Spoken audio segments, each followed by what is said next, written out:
सिद्धिभ्य विश्वप्रकाशि महिमानममानमेकम् ओमक्षराद्यखिलवाङ्मय हेतुभूतम् यं शङ्करं सुगतमीशमनीशमाहु अरहन्तमूर्जितमहं तमहं नमामि।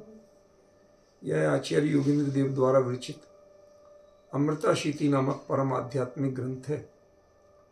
इसमें 26वां छंद अपना चल रहा है। 2 दिन चर्चा अपन कर चुके हैं। आज इसमें आगे थोड़ी चर्चा करेंगे। पहले छंद पढ़ लेते हैं। सत्य साम्य भाव गिरि गौहर मध्यमेत्य पद्मासनादिक मदोसमिदं च बद्ध्वा आत्मानमात्मनि सखेश्वरमात्मरूपं त्वं ध्यायवेत्सि ननु येन सुखम समाधि। चर्चा आगे करूं उसके पहले एक चीज बता देना चाहता हूं कि साम्य भाव के बारे में ये आखिरी छंद है। इसके बाद कुछ प्रैक्टिकली बातें आचार्य शुरू करेंगे और उसमें प्रमुख रहेगी कि भाई आपने जो कुछ बता दिया, अब प्रभाकर भट्ट कहता है और योगेंद्र देव समझते हैं कि जो फेस टू फेस थे उन्हें तो बता दिया, अब ये ग्रंथ लिख दिया।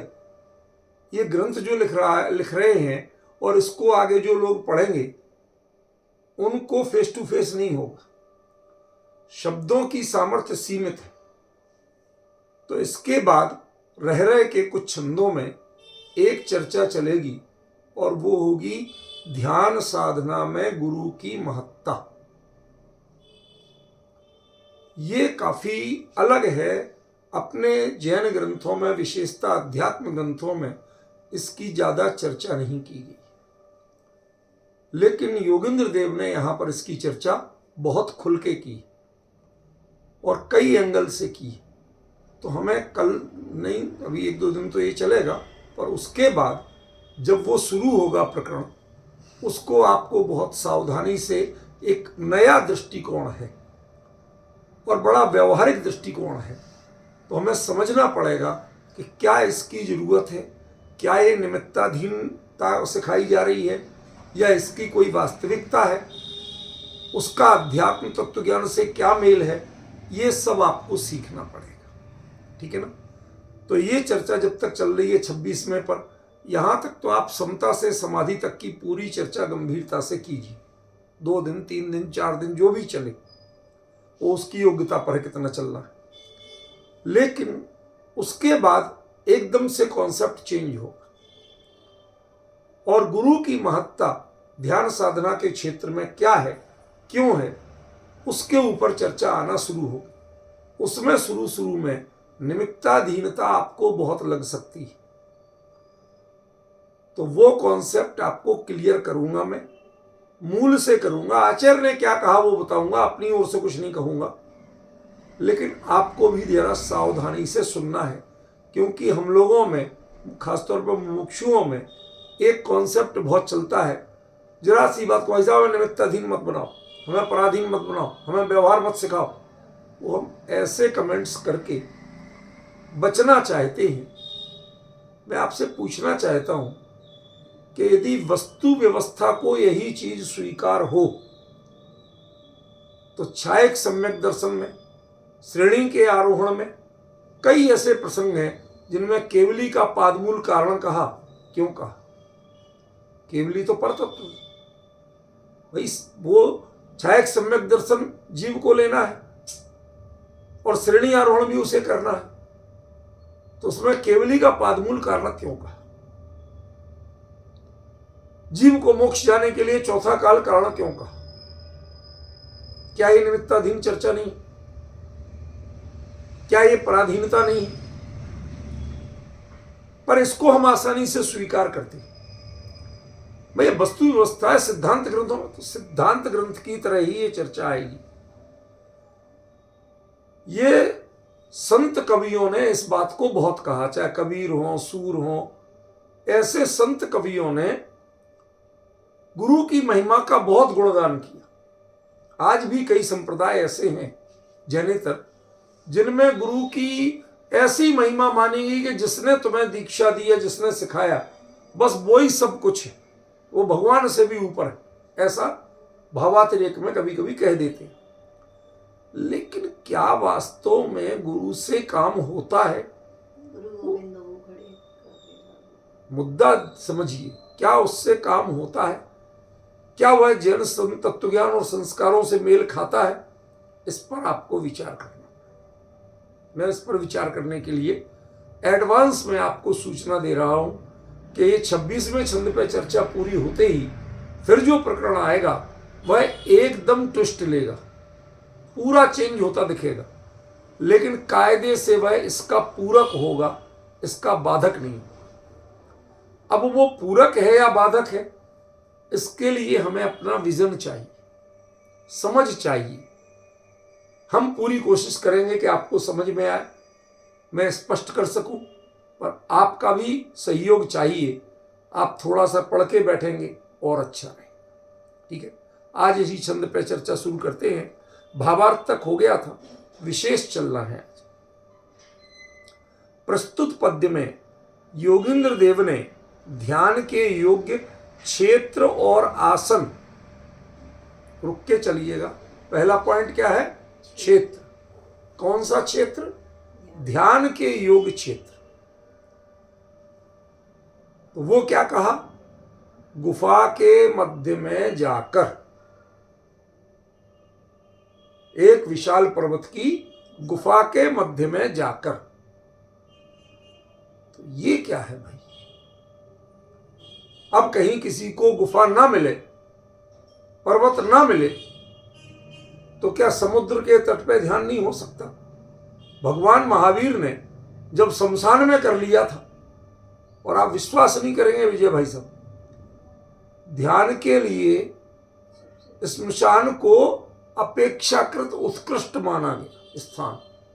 अरे साहब, वहां तो मुर्दे जल रहे, अशौच की जगह है, छू भी ले उधर हो गया है तो अपन को कि मुनिराज तो स्नान भी नहीं करते, स्नान वृत्ति होती। तो कई आशंकाएं आपको रहती होंगी कि नहीं होंगी? भाई आप यदि स्मशान में खाली घूमाओ, कुछ नहीं छुओ, तो आप आके नहाओगे, पूरे कपड़े धोओगे, मानते कि नहीं मानते? तो मुनिराज वहां बैठ के रात भर ध्यान करें और स्नान वृत्ति होने से सुबह स्नान नहीं करें तो चरण छुए जाएंगे, वो उसके लायक हैं? अब ये कई दुविधाएं उत्पन्न कर रहा हूं मैं, समाधान नहीं दे रहा हूं। सोचिए आप, यदि ऐसा है तो फिर शमशान को क्यों उत्कृष्ट स्थान कहा ध्यान का? समझ गया? तो कई सारी ऐसी बातें आएंगी आगे, उनका हमें समाधान समझना पड़ेगा। ठीक है ना? यहां पर जो ध्यान के लिए योग्य स्थान क्या कहे? पर्वत की गुफा। ये सिंबॉलिक है, प्रतीकात्मक है, ये वास्तविक नहीं। क्या शब्द बोला मैंने विजय भाई साहब? ये प्रतीकात्मक है। पर्वत कहां होगा? आपके घर के पिछवाड़े में, घने जंगल में जाके कहीं ऊंचा पहाड़ मिलेगा, और इतना बड़ा पहाड़ हो कि जिसके अंदर बड़ी गुफा भी बनी हो, गहरी। समझ गए? तो उसका मतलब जहां कोई डिस्टर्ब करने नहीं आता हो, जहां से आपका दुनिया से संपर्क नहीं और दुनिया से आपका संपर्क नहीं, दोनों कट गए। तो ये अपने आप में ज्ञान को निर्वात स्थिति में ले जाने की बात है। स्थान का उतना महत्व नहीं है जितना उसके प्रतीक का महत्व। वो बड़े भारी पर्वत की गहरी गुफा, ये प्रतीक है कि आप डिस्टर्ब नहीं हो सको, ऐसी मन स्थिति और ऐसी परिस्थिति में जाके ध्यान करो। समझ गए? ये इसका सीधा सीधा अर्थ। यदि हम इसे रूढ़ी से लेंगे कि साहब जो आचार्य ने कहा हम वो ही करेंगे, तो बड़ी दुविधा हो जाएगी। समझ गए? कल लास्ट में जो शब्द आया था तात्पर्य, वो इसी बात के लिए था। तात्पर्य माने जब हम उस कार्य को करने के लिए तत्पर हो रहे, तो तत्परता का जो भाव है वो तात्पर्य है। तो जब हम कुछ काम करने को तैयार होंगे, रेडी टू मूव होंगे, तो उस समय हमें क्या लगता है, क्या मनस्थिति होती है, क्या समझ में आ रहा है, समझे ना, उसको तात्पर्य कहेंगे। तो यहां पर हर शब्द का तात्पर्य निकालना है, शब्दार्थ नहीं निकालना। ना गिरी का शब्दार्थ है पर्वत का और ना ही गुफा का। गिरी माने पहले जिस पे चढ़ के जाना पड़े। पर्वत की स्टाइल क्या होती है, वो जितना ऊंचा होता जाता है उतना छोटा होता जाता है, अपरिग्रही होता जाता है। उसको क्या कहेंगे? पर्वत किसका पहचान है? अपरिग्रहता की। यदि आपको ऊंचा उठना है, गुणस्थान से, आत्मिक विशुद्धि से, निराकुलता से, इनमें ऊंचा उठना है, तो आपको क्या करना पड़ेगा? आपके लिए अपरिग्रही होना पड़ेगा। यहां परिग्रह का मतलब गृहस्थी नहीं है, धन संपत्ति नहीं है। यहां परिग्रह का मतलब जितना ज्यादा आप जानना चाहते हो वो परिग्रह, सबसे बड़ा खतरनाक परिग्रह। आपको पर को जानने की जो भावना है, उसमें जो तन्मयता है, उससे दूर होना पड़ेगा। समझ गए? जब आपके लिए पर को जानने का आकर्षण क्षीण से क्षीणतर होता जाए, लगभग समाप्त सा होता जाए, तब समझना कि हम पर्वत पे पहुंचे। ठीक है? और जब हमें कोई ढोल बजाए, चाहे कुछ भी करे, लेकिन वो आवाज, वो संवेदना, उनकी उपस्थिति हमारे उपयोग तक नहीं पहुंच पाए, तो है वो पर्वत की गुफा। और यदि पहुंच रही है, तो आप अभी ना पर्वत पे पहुंचे ना गुफा में पहुंचे। तो जो ध्यान के योग क्षेत्र की बात कही, वो क्षेत्र भौतिक नहीं है, आध्यात्मिक है। भौतिक भी लिया जा सकता है कि यदि मान लो लोग जबरदस्ती आपको डिस्टर्ब करते ही हो, तो मुनिराज इसीलिए तो जाते थे शहर छोड़ के जंगल में। आज के सारे शहर में बस रहे, क्योंकि ध्यान किसी को करना ही नहीं। वैसे ध्यान बिना कोई होता नहीं, तो अब धर्म ध्यान और शुक्ल ध्यान नहीं कर सकते आप। तो बाकी जो ध्यान है बचे हुए, शहर में रह के सारे मुनिराज वही ध्यान करते हैं, और क्या करते हैं। धर्म ध्यान और शुक्ल ध्यान ये शहरों में नहीं होते, मुनिराजों के तो घर कतई नहीं होते। जब आपको विरक्त बनना है, पापों से बचना है, तो आपके लिए इससे बचना ही पड़ेगा, कोई इलाज नहीं है। ठीक है?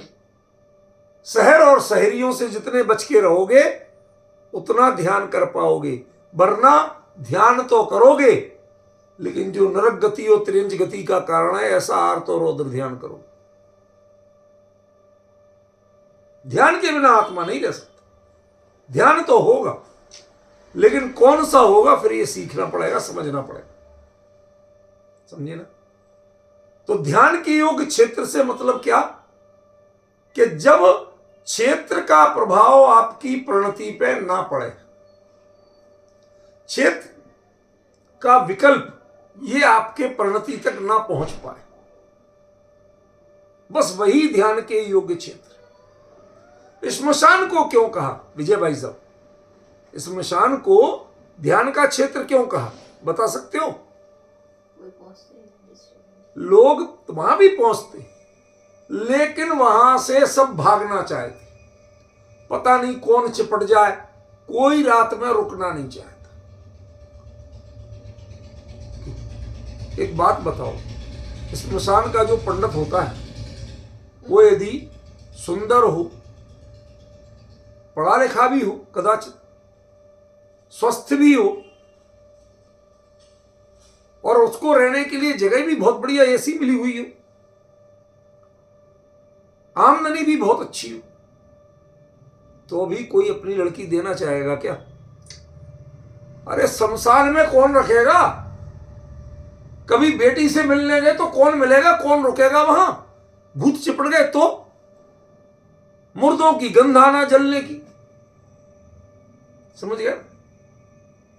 अरे जिस जगह में हम ऐसे ही निकल जाएं तो सवस्त्र स्नान करना पड़ता, तो वहां रह के खाएगा कौन, पिएगा कौन?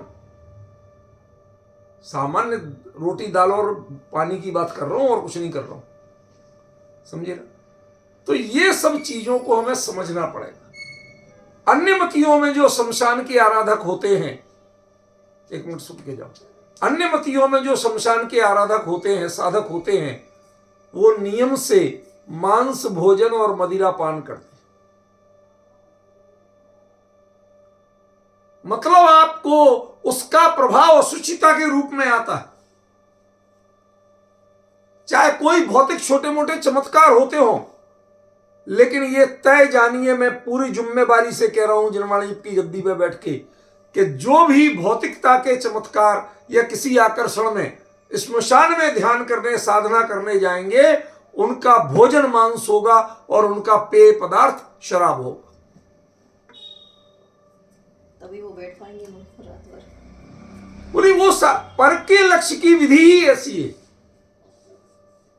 फिर दिमाग कितना विकृत हो जाता है कि पूछो मत। इसलिए यदि हमारे मुनिराजों को वो आदर्श कहा तो कब कहा कि वहां पर का विकल्प ही नहीं आए। क्या देखें? मुर्दे जल रहे, क्या देखें बताओ? क्या सूंघ है? मांस जलने की बदबू आ रही, ना देखने लायक, न सूंघने लायक, न छूने लायक, और कोई विधवा रो रही, आर्तनाद हो रहा, तो न सुनने लायक। पांचों इंद्रियों में से किसी इंद्रिय के लिए अनुकूल विषय वहां मौजूद ही नहीं है। समझ रहे हो कि नहीं विजय भाई साहब? श्रोतारः सावधानतया शृण्वन्तु। सुने? समझ में आई बात? कि वहां पर पांचों इंद्रियों के लिए एक भी अनुकूल विषय मौजूद नहीं शमशान में। तो पांचों इंद्रियां कहते भाई साहब हमें देखने ही नहीं, हमें सुनने ही नहीं, हमें सूंघने ही नहीं, हमें चखने ही नहीं, हमें छूने ही नहीं। तो आपका उपयोग पांचों इंद्रियों के माध्यम से पर में जाएगा ही नहीं। आप कोई यदि रात्रि भोजन करता भी होगा तो यह गारंटी है वो शमशान में नहीं करेगा, विकल्प ही नहीं आएगा। कोई लाख मना भाई साहब यहां हम फंस गए, खाना पीना की बात मत करो, हमारा तो त्याग है, नहीं होगा तो भी कहेगा।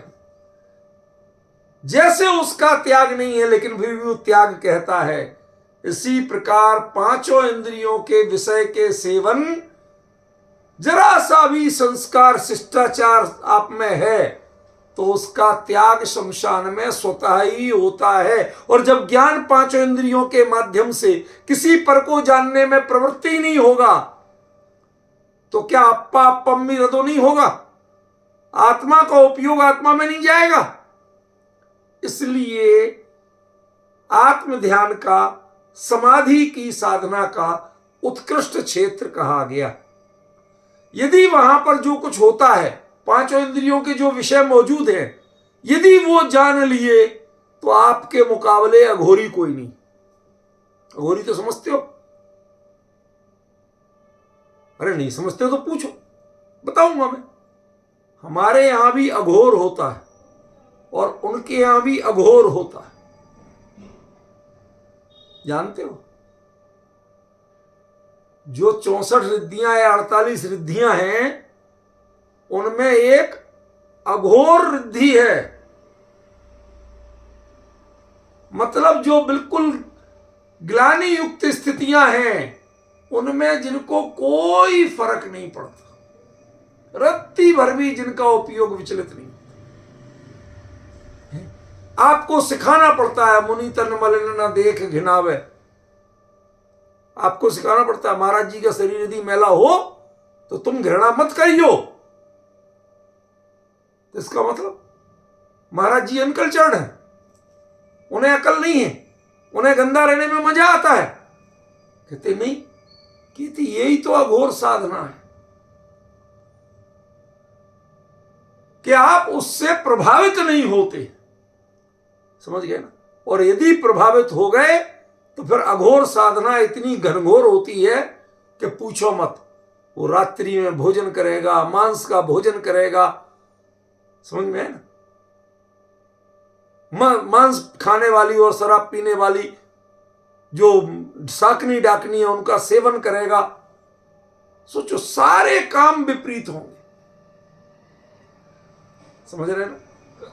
इसलिए जैन दर्शन में जो अघोर साधना है और अन्य दर्शन में जो अघोर साधना है, उसका मेन कॉन्सेप्ट इतना सा है, इतना सा अंतर पड़ता है।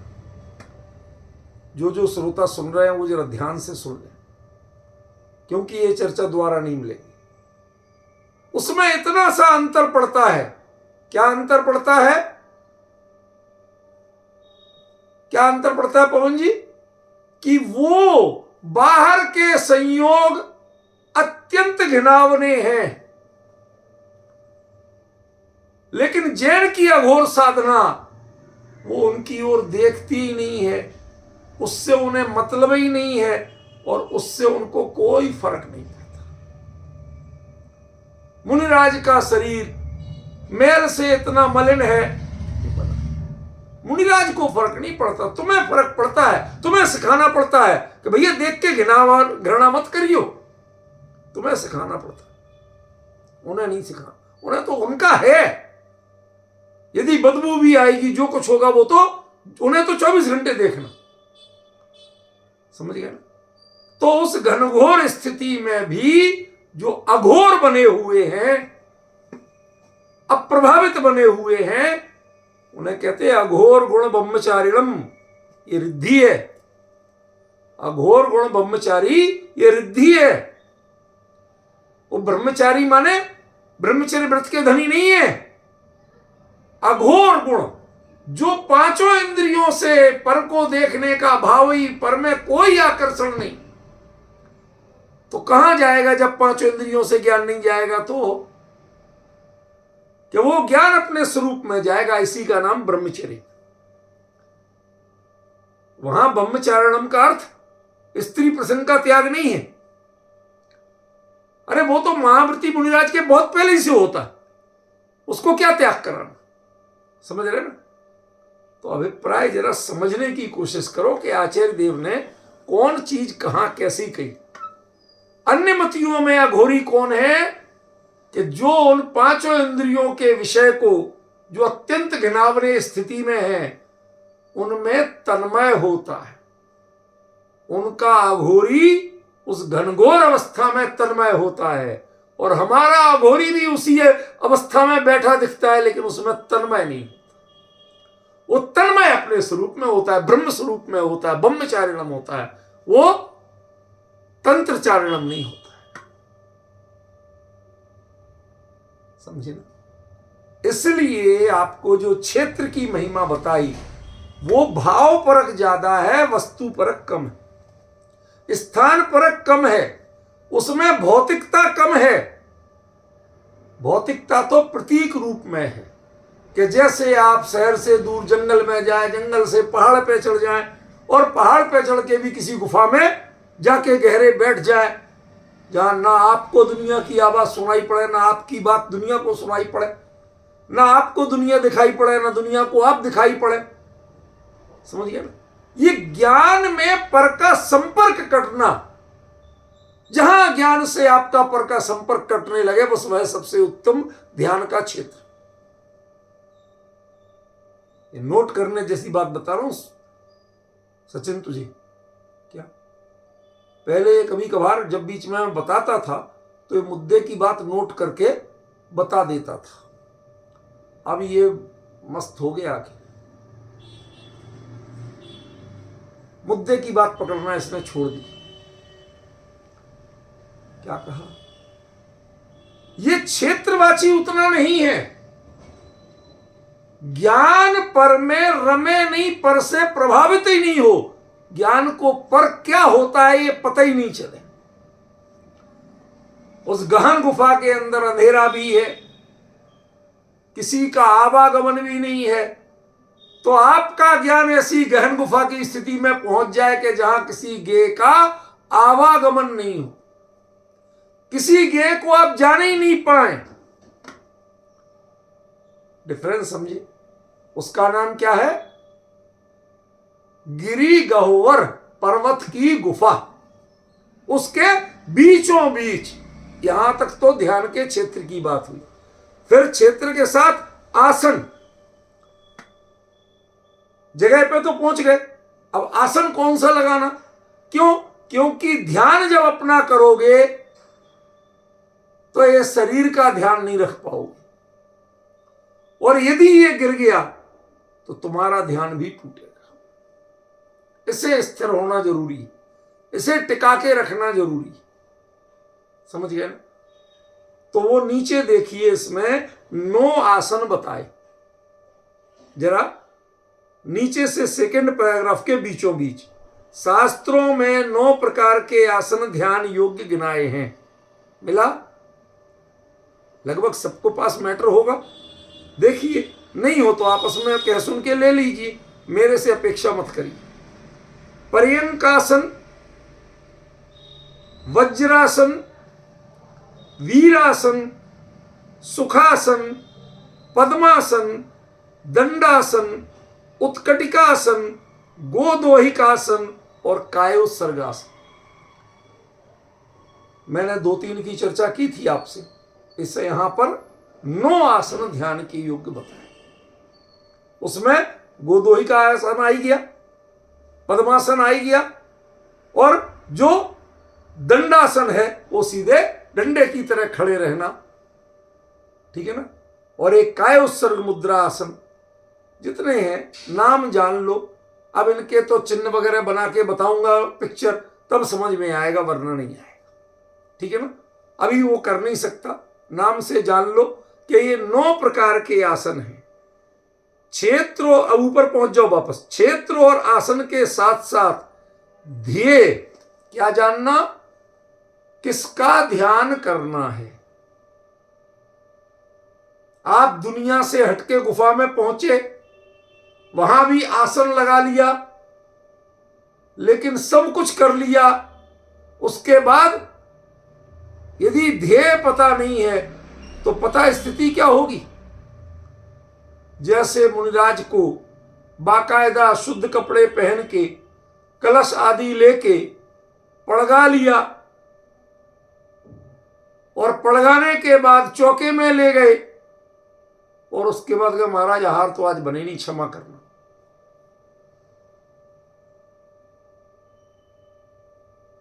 ध्येय तो हमारे पास है ही नहीं। क्षेत्र भी चुन लिया, आसन भी चुन ली, ये तो पड़गाने जैसी विधि हो गई। उसके बाद ध्येय तो चाहिए। क्या दोगे आहार में? क्यों? हम एक ऐसे ही, अपने नाम नहीं बताऊंगा, परिचय नहीं बताऊंगा, एक मुमुक्षु समाज के बहुत बड़े श्रेष्ठी संस्थाओं के अधिपति, मैं वहाँ उनके शहर में किसी बड़ी यूनिवर्सिटी में इंटरनेशनल कॉन्फ्रेंस में गया। मुझे सेशन प्रिसाइड करना था। 2 बजे से 4 बजे तक मेरा प्रोग्राम था। कर लिया। उनका पहले से फोन मैसेज पहुंच गया था, सुदीप जी यहाँ तक आ रहे हो तो 5-7-10 किलोमीटर दूर है हमारा, आप घर तक जरूर आओगे, गाड़ी को हम भिजवाने की नहीं, गाड़ी है। अब जिद की बहुत, साधर्मी थी। पहुंच गया। मैं तो कह रहा भाई साहब लेट हो गया आने में, समय ज्यादा नहीं बचा, दिन बहुत कम बचा, सर्दियों के दिन थे। 5 बजे तक तो दिन छुपने को हो जाता है इस एरिया में। तो मैं 4:30 के बाद तो पहुंचा था। तो वो बैठ रहे चाय पानी, अरे भाई साहब कुछ नहीं लेंगे, सीधा भोजन लेंगे। अरे लेते। अरे भाई साहब ऐसा है, आपको देर से लेना तो आप देर से ले लेना। अब आ गया हूं, या तो मुझे विदा करो, और देना है तो जो देना सो दे दो। तो उनके पास कोई इंटरनेशनल गेस्ट भी आए हुए थे, बैठे बढ़िया हैवी डाइनिंग टेबल पे। अब उसके बाद में कहा क्या लोगे? मैंने कहा सिंपल दाल रोटी और कुछ नहीं। तो है। अब वो जो अच्छे बड़े मुमुक्षु अधिपति की बात कर रहा हूं, वो सब पिज्जा, चाउमीन, फला ढिमका, इटालियन पास्ता, पता नहीं क्या क्या, दोनों मुमुक्षु श्रोमणी आराम से ले रहे। कहते भाई साहब आप जैसे लोग आ जाते हैं तो हमें दाल रोटी बनवाना पड़ती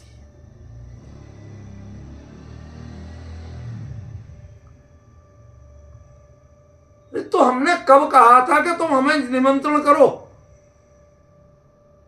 हमने मनाया था, कहा था कुछ? समझ में आया? आपको यूनिवर्सिटी के प्रोग्राम में पता चल गया कि सुदीप जी आ रहे, वहां कार्ड में छपा हुआ था, आपने हमें बुलाया, मैं चल के पहुंच गया। उसके बाद ये बोला गया कि साहब हम लोग तो बढ़िया ये पास्ता वगैरह खाते हैं, इंटरनेशनल आदमी हैं, आप कौन से जमाने के हो जो अभी भी दाल रोटी मांग रहे हो? डिफरेंस समझ रहे हो आप? जैसे वहां आपको अटपटापन लग रहा है, ऐसे ही मुनिराज को जैसे पड़गा लो और उसके बाद में उनके योग्य आहार ही तैयार नहीं, उसे विधि पता नहीं है कि कैसे होता है। अरे असल में तुम्हें मुनिराज पता नहीं है क्या किसे कहते हैं मुनिराज। तुमने बाहर का पड़गाना सीख लिया, पर मुनिराज के योग्य आहार क्या होता है तुम्हें पता नहीं, उनको आहार देने की विधि क्या होती है तुम्हें पता नहीं। बाहर का अकेला पड़गाना सीखा। तुमने क्षेत्र का चयन किया, आसन का चयन किया, लेकिन ध्येय का चयन नहीं किया। किसका ध्यान करना? एक गुफा में जाके और आसन बांध के करोगे क्या? कहते भाई जब सोचेंगे क्या करना है। कहते जाओ बाहर, पहले सोच के आओ।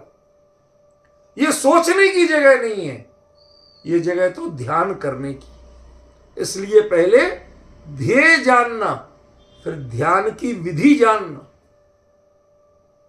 कैसे ध्यान करना। शरीर के एक एक प्रदेश से, संसार के एक एक पदार्थ से अपने उपयोग को पूरी तरह से हटाते हुए आत्म केंद्रित करना, स्वरूप केंद्रित करना कैसे हो रहा है, वो चीज अच्छा ठीक है साहब कर ली। तो आचार्य ने कहा नहीं, पहले ये बताओ क्या हुआ। तुमने किया ना ध्यान, क्या हुआ, कैसा लगा? नहीं साहब अच्छा, अरे अच्छा कैसा लगा ये बताओ। ऐसा लग रहा था बढ़िया ठंडी ठंडी हवा चल रही है,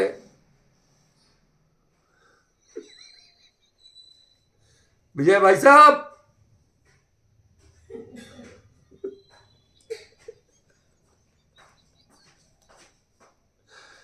असल में समस्या क्या है, ये ध्यान की मुद्रा में चले जाते हैं, हम चर्चा की मुद्रा में रह जाते हैं। हम चाहते हैं कि अभी ये चर्चा में चर्चा की मुद्रा में रहे और चर्चित का ध्यान करने बाद में जाना।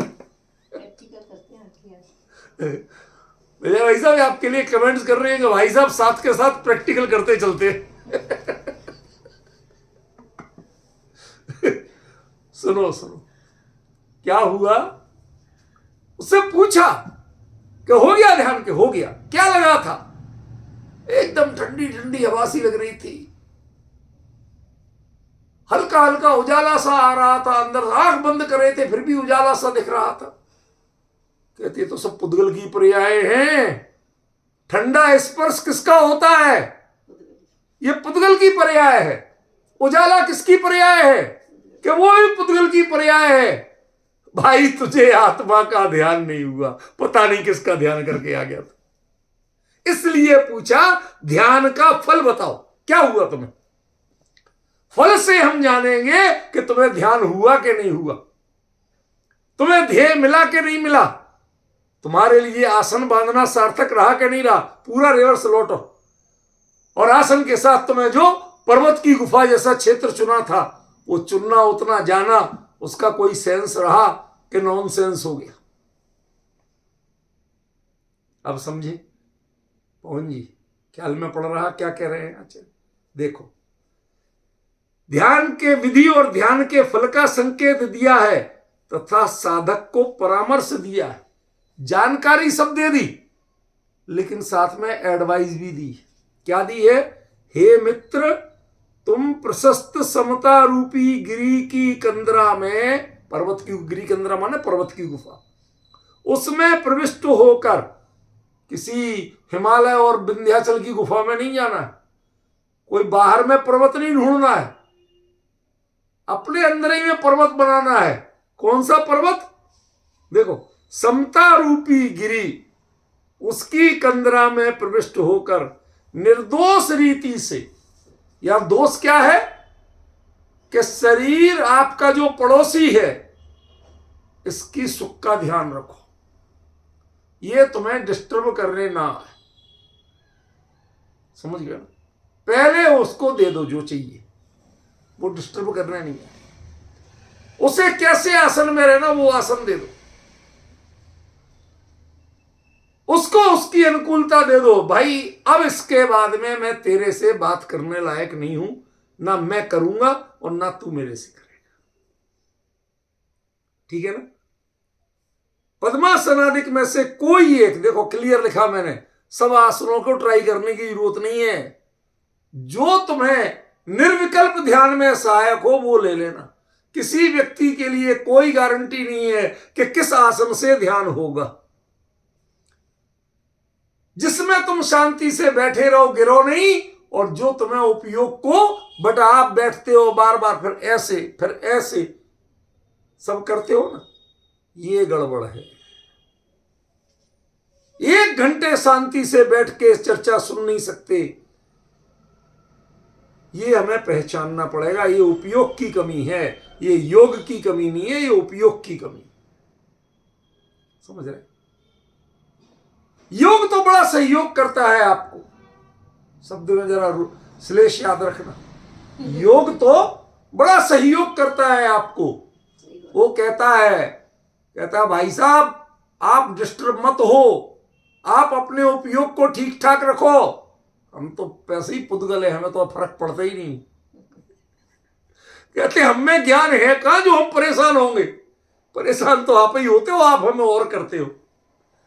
हमें तो ठीक ठाक रख भर जाओ कि जिससे हम गिरे नहीं और आपको परेशानी नहीं, बस। इसके अलावा हमें कुछ नहीं चाहिए। योग आपका इतना सा सहयोग मांगता है, और उसको सहयोग कर दोगे तो आपका उपयोग बाधित नहीं होगा। ठीक है? देखो,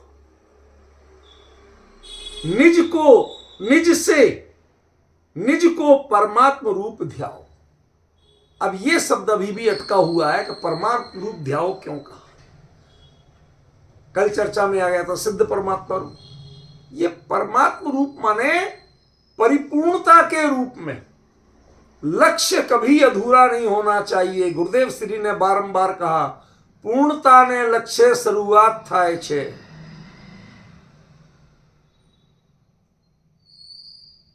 आज लिखा ना, वो सब उनको देख के लिखा है। हम सारे शास्त्र पढ़ पढ़ के, मेहनत कर करके जो निष्कर्ष निकालते हैं, तब लगता है ये बातें तो वो पहले ही से बोलते हैं। मतलब वो ये सब जानते थे। हम सोचते थे कि वो तो हमारे जैसे शास्त्री नहीं है, हमने ये नहीं, हम तो इतने पढ़े, उन्हें प्राकृत नहीं आती थी, उन्हें संस्कृत नहीं आती थी, उन्हें तो ऐसा था वैसा था। हम उन्हें कमजोर समझते थे। और जब इतनी सारी मेहनत करने के बाद हम जहां निष्कर्ष पर पहुंचते हैं, तो पता चलता है ये निष्कर्ष तो वो कब से कह रहे थे। तो समझ में आता है कि आप जिनको प्राइमरी का समझ रहे थे, वो तो पीएचडी होल्डर हैं। तुम जो पढ़ते हो वो सब अनुभव करके बैठे हुए हैं। सारी मेहनत करके तुम्हें जो अनुभव करना था वो तो कब से कर रहे। और अनुभवी को किसी से पूछना सीखना नहीं पड़ता, वो सहज में ही वो बात बोलता है जिसको कहते हैं कोटि ग्रंथ को सार यही है।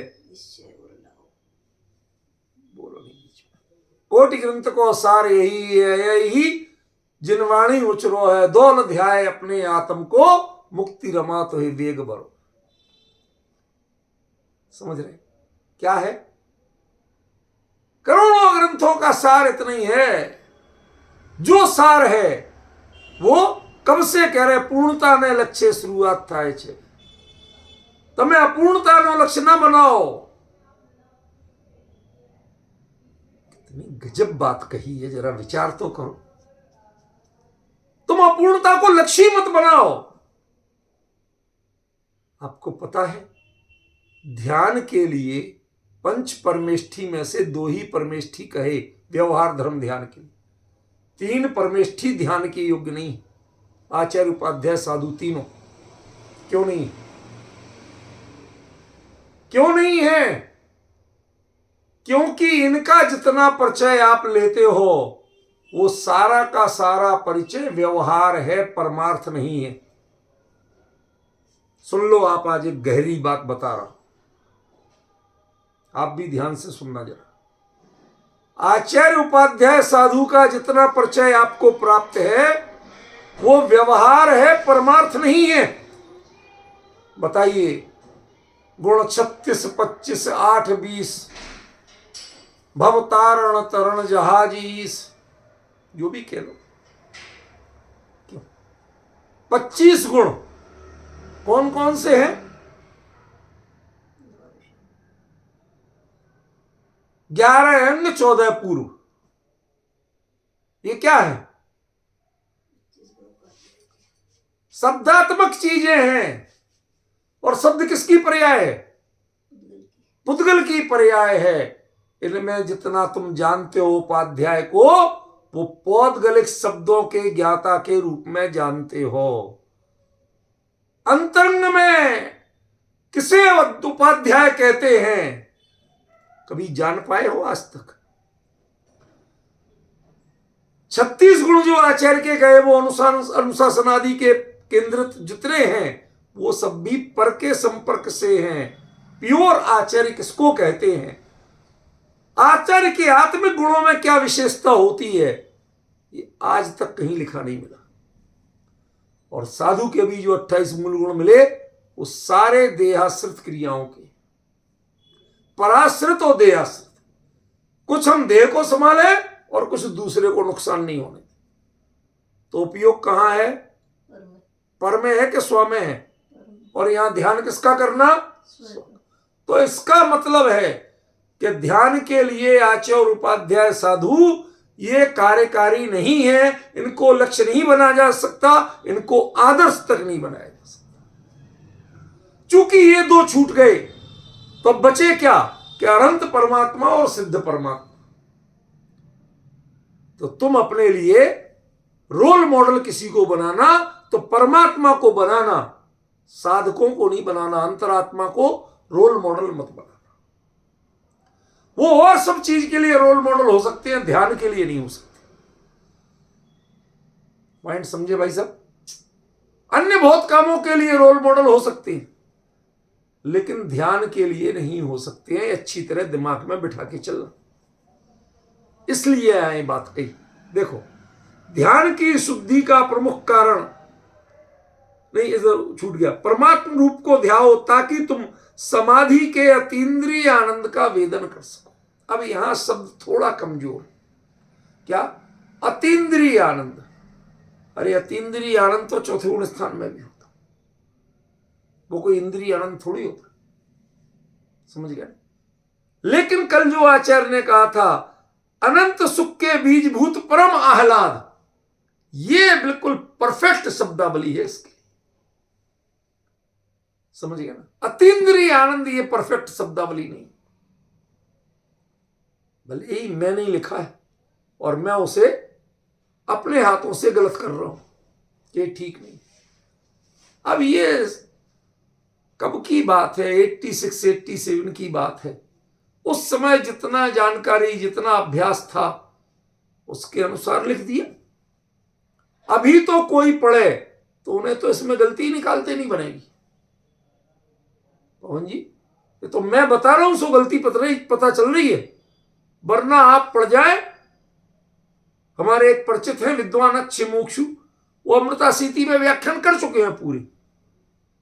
कहे भाई साहब आपने बहुत गजब काम किया। हमने कि ये बताओ गलत क्या क्या किया? तो गलत, उसमें क्या गलत है? अब मैं समझ गया क्या व्याख्यान। ये तो हम जानते हैं। डिफरेंस समझ गए? जो टीकाकार ने लिखा है कि अनंत सुख के बीजभूत परम आह्लाद, वो है यहां एप्रोप्रिएट बात। ये अतीन्द्रिय आनंद ये एप्रोप्रिएट बात नहीं। इससे हम डिफाइन करके नहीं समझ पा रहे कि समाधि में क्या होता है, जबकि इससे क्लियर समझ में आ रहा है। ठीक है, देखो, अतीन्द्रिय आनंद का वेदन कर सको। ध्यान सिद्धि का प्रमुख कारण आंतरिक भाव विशुद्धि और उपयोग की स्थिरता है। ये पर्वत गुफा ये सब ध्यान के कारण नहीं। इसीलिए भावना 32 में सामायिक पाठ में अमित गति आचार्य की जब बाबूजी ने अनुवाद किया युगल जी साहब ने, तो क्या लिखा? तृण चौकी सिल सैल शिखर नहीं, आत्म समाधि के साधन, संस्तर पूजा संग सम्मिलन नहीं, समाधि के इष्ट वियोग अनिष्ट योग में जीव मनाता है मातम, हे सभी है विश्व वासना उपादेय निर्मल आत्म। ये जो चीजें हैं ना, ये सब कहीं ना कहीं रिलेट कर रही हैं। तुम समझ रहे कि आचार्य ने यहां गृह गुफा में जाने की बात कही हो, तुमने बड़ी गुफा ढूंढना शुरू कर दी। कहते किसी गुफा में जाने से ध्यान नहीं होता। समझ में आया ना? तुम फोटो खींच लो, वीडियो बनवा लो अपने ध्यान करते हुए, कुछ नहीं हो रहा। यहां जो बात कही वो ध्यान सिद्धि का प्रमुख कारण आंतरिक भाव विशुद्धि और उपयोग की स्थिरता है। क्या तुम्हारे भाव विशुद्ध हुए? गे लुब्धता क्षीण हुई? पर का प्रवेश गे का प्रवेश बंद हुआ? वो तुम्हारे ज्ञान का दरवाजा खटखटाता है कि नहीं खटखटाता है? कि साहब बिल्कुल अंधेरे में पहुंच गए तो अंधेरा दिखता है कि नहीं? उजाला दिखता है तो कहते हो, अंधेरा दिखता है तो कहते हो। कहते तुम्हें दिखता क्यों है?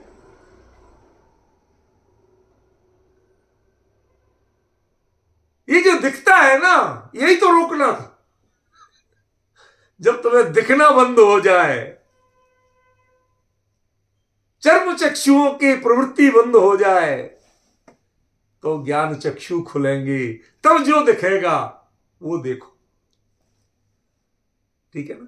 देखो, इसी को ध्यान में रखकर बाह्य पर्वत शिखर गुफा कंदरा आदि पर जोर ना देकर, देखो शब्द ध्यान दो, ये पवन जी इस सन 87 की लिखा हुआ है, उस पर जोर ना देकर समतावान मन को ही ध्यान के योग्य गिरी गुफा बताया।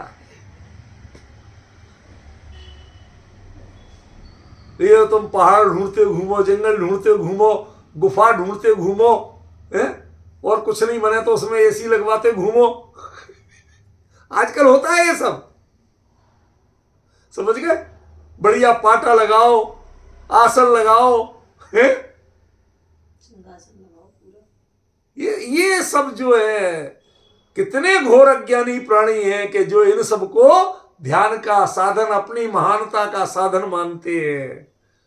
अरे जैसे लोग रेशमी कपड़े पहनते हैं, मर्सिडीज में चलते हैं, वो जैसे उस परिग्रह में अपने आप को परिग्रही मान के, स्वामी मान के प्रसन्न होते हैं और नरक का बंद करते हैं। यही स्थिति जो बाहर के कमलासन, उच्चासन, इन सब में जो अपने आप को तृप्त मानते हैं, वो भी वहीं का बंद कर रहे हैं जहां का वो कर रहा है। क्योंकि परिग्रही दोनों हैं। परिग्रह वस्तु का नाम नहीं है, परिग्रह ग्रहण करने का, अपनेपन के भाव का नाम है। आप गृहस्थी में करते हैं, वो वस्तु में करते हैं, करते तो दोनों है ना। इसीलिए मुनिराज को शास्त्र रखने का निषेध है।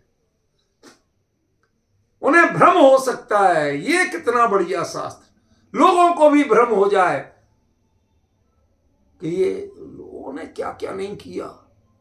गुरुदेव का ओम लिखा हुआ, अरे साहब ये तो हम पढ़ेंगे नहीं, अब तो हम उसे मड़वा के रखेंगे, जड़वा के रखेंगे। अरे भले आदमी, ओमकार धुनी सार, उन्होंने ओमकार द्वादशांग का सार लिख दिया, माने तुम पढ़ो, सुनो, समझो, इसके लिए लिखा था और हमने उसी को पूजना शुरू कर दिया। अरे हमारे गुरुदेव क्या कर, अरे गुरुदेव ने क्यों लिखा था? क्या अब तुम जरूर पढ़ना, स्वाध्याय करना, समझने की कोशिश करना, पर हमने उसी को पूजना शुरू कर दिया। समझ गए कि नहीं? क्योंकि ध्याता के लिए वास्तव में साम्य भाव ही वास्तव में शरण स्थली है। असली शरण स्थली कौन है? साम्य भाव। देखो, ये पद्मनंदी पंचविंशति में आचार्य पद्मनंदी स्वामी लिखते हैं, चौथे अधिकार की 69वीं जो छंद है वो, आसन की उपयोगिता क्या है? आसन क्यों चुनना? सुनो जरा ये विषय।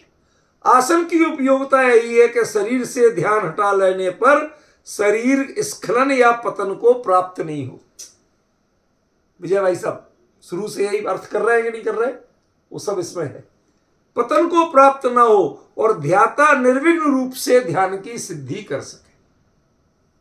यही है उसमें दोष और अदोष। शास्त्रों में 9 प्रकार के आसन ध्यान के योग्य गिनाए हैं। पर्यंकासन, वज्रासन, वीरासन, सुखासन, पद्मासन, दंडासन, उत्कटिकासन, गोदोहिकासन और काय उत्सर्गासन। आप चाहेंगे तो मैं कहीं से ढूंढ के इनके रेखा चित्र आपको ग्रुप पे भेज दूंगा, तो देख लेना।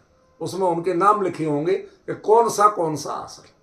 भाई इससे ज्यादा मदद मैं नहीं कर सकता। अब बोल बोल के हर चीज नहीं समझा सकता। शास्त्रकारों के अनुसार इनमें से कोई भी आसन या अन्य कोई भी शारीरिक स्थिति, समझ गए ना, जो उपयोग की स्थिरता में साधक हो, रिजल्ट क्या आना चाहिए? उपयोग अपने स्वरूप में स्थिर हो, उसमें जो सहयोग करती हो उसे वह ग्राह्य मानी गई है। मतलब वही आसन बांध लेना। शास्त्र में लिखा नहीं भी मिले तो भी कर लेना। मुद्दा क्या है? ध्यान की सिद्धि होनी चाहिए, मुद्दा आसन की सिद्धि नहीं। आज के योग वाले आसन की सिद्धि पे जोर देते और हमारे यहां आसन ध्यान की सिद्धि के लिए, आसन की सिद्धि के लिए नहीं। ये डिफरेंस देखो। ध्यान की स्थिति का वर्णन यहां सर्वाधिक महत्वपूर्ण है। आत्मा ही ध्याता है, आत्मा ही ध्येय है तथा वही ध्यान रूप परिणत होकर के स्वयं को परमात्म रूप अनुभवता है। समय सार आदि ग्रंथों में भी ऐसी ही अभिन्न षटकारक की प्रक्रिया बताई। आप सब लोग समय सार के स्वाध्यायी हैं, उसमें अभिन्न षटकारक का जो प्रकरण है उसको जरा ध्यान से पढ़िए, गौर से पढ़िए। इस चीज का मर्म वहां समझ में आ जाएगा। ठीक है, अब हम लौट के वापस, अपने पास थोड़ा सा समय है 5-7 मिनट का, हम वापस इस पे छंद पे लौटते हैं और आज से जितनी भी हमारी चर्चा चलेगी वो उस छंद के मूल शब्दों और मूल क्रम पे चलेगी और दूसरी चीजों पे नहीं चलेगी। पहला शब्द हम ले रहे हैं सत। सत माने क्या? सत माने वास्तविक, यथार्थ, वही सत है, अन्य कोई सत नहीं। जो साम्य भाव कोरा भावात्मक हो, वास्तविक ना हो, वो सत नहीं है। जैसे दो विपरीत स्थितियों में समता भाव से देखने की कोशिश करना। अरे भले आदमी, जब तक तुम्हें वो दो विपरीत दिखेंगी और उनमें तुम समान देखने की कोशिश करोगे तब तक समता कभी आ ही नहीं सकती। तुम्हें जब कोई शत्रु और मित्र नजर ही नहीं आएगा तब समता होगी। शत्रु और मित्र को समान नजर से देखने से समता नहीं होगी। जो परमे समता भाव सिखाते हैं उनका सत साम्य भाव नहीं, वो असत साम्य भाव। ख्याल में? और जो पर से प्रभावित ही होना बंद कराते हैं वो सत साम्य भाव। ख्याल में पड़ा विजय भाई साहब? आइडिया लगा कुछ? जो इसमें आचार्य ने सत शब्द एक्स्ट्रा जोड़ दिया। अभी तक चर्चा साम्य भाव की थी, अब कह रहे हैं सत साम्य भाव। ये सर्वोत्कृष्ट साम्य भाव वही है जिसके बाद जीवन में विषमता कभी नहीं आती है, उसका नाम क्षपक श्रेणी। उससे नीचे की बात ही नहीं करना, ठीक है ना। सत साम्य भाव क्या है? वह गिरी है, पर्वत है।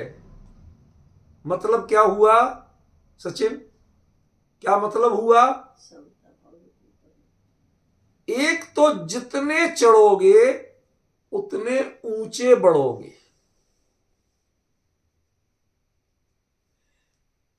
नहीं आया समझ में? परसों का स्टेटस कितने को याद है? उसमें इसका उत्तर दिया, यही चीज दी। उसमें एक बात कही है कि आप धरती पे परेशान कैसे होते हो गर्मी से, क्यों लगती है? कि सूर्य की किरणों से लगती है, ठीक है ना। अब आप पहाड़ के ऊपर जाओ तो सूर्य की किरणों, सूर्य से आपकी दूरी बढ़ी क्या घटी? बड़ी नहीं, घटी। घटी, तो आपको गर्मी ज्यादा लगना चाहिए। लेकिन पहाड़ के एवरेस्ट के ऊपर जाओ भी ठंडा लगेगा, तो जून के महीने में भी ठंडा लगेगा। अभी तो लगेगा ही लगेगा, अभी तो दिसंबर शुरू हो गया, जून के महीने में भी एकदम ठंडा लगेगा। तो भाई साहब सूरज से दूरी तो आपकी घट गई। कहते ध्यान रखना, सूरज की चमक बढ़ जाएगी, ताप घट जाएगा। यदि समझदार हो तो गिरी का पूरा अर्थ बता दिया मैं। क्या कहा? बस शब्द ही दोबारा दोहराऊंगा और कुछ नहीं करूंगा। सोचना आपको है, समझना आपको। आप सोचते हो सूरज से गर्मी मिलती है, सूरज कायदे से प्रकाश का कारण।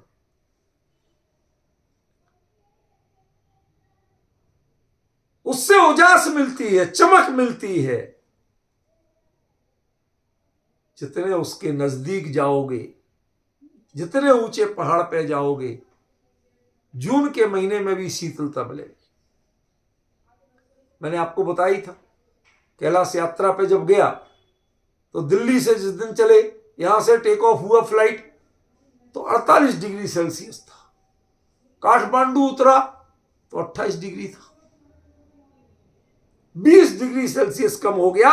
क्यों? क्योंकि आप उतनी ऊंचाई पे पहुंच गए। सूर्य से दूरी घट गई थी, फिर भी गर्मी नहीं बढ़ी थी, बल्कि ठंडक बढ़ गई थी। सचिन समझ में आ रहा? इसलिए अपने व्यक्तित्व को इतना ऊंचा उठाओ कि जिस जंगल में आपको लगता है शेर है, सांप है, बिच्छू है, एक साधन नहीं, एक ढंग की चीज नहीं, क्यों? बिछाने की चटाई भी नहीं है गुफा में, एक भी साधन नहीं। रात को मच्छर भी बहुत है, हरियाली है तो मच्छर तो होंगे, समझ में आया ना। सांप बिच्छू भी रेंगते हुए आ जाते, लाल चींटियां आ गई, अब क्या करोगे? समस्याएं तो बहुत है ना। कहते समस्याओं से उपयोग हटाएंगे और कुछ नहीं करेंगे। समझ गया? पर्वत पे ऊंचाई बढ़ाना माने ताप घटाना, प्रकाश बढ़ाना, चमक बढ़ाना। आप लोगों को याद हो, जो दिल्ली से हमारे साथ जब दक्षिण अपन चेन्नई जा रहे थे, फ्लाइट में थे, तो दिल्ली में जब यहां से टेक ऑफ हुआ उस समय तक पूरा अंधेरा हो चुका था, और ऊपर पहुंचे तो पौन घंटे तक सूरज चमकता रहा। क्यों? ऊंचाई पे ताप नहीं बढ़ता है, प्रकाश बढ़ता है। प्रकाश से दूरी घटती है, ताप नहीं बढ़ता है। टेक्निकली तो सूरज से दूरी घटी तो ताप भी बढ़ना चाहिए था। मुकेश जी भाई साहब, ताप नहीं बढ़ा, प्रकाश बढ़ गया, उजास बढ़ गया। तो आपके अंदर में ज्ञान का प्रकाश तो बढ़े, लेकिन विषय का ताप ना बढ़ पाए। समझिए? उसका नाम क्या है? गिरि। वो साम्य भाव रूपी गिरि है। गिरि उसको क्यों कहा कि इतने ऊंचे उठो, इतने ऊंचे उठो कि संसार के विषयों का ताप बहुत पीछे छूट जाए और उजास बहुत आगे बढ़ जाए। इसका नाम है सत साम्य भाव गिरि। अब गिरि के बाद जो चलना है गह्वर, उसकी चर्चा कल करेंगे। आज समय पूरा।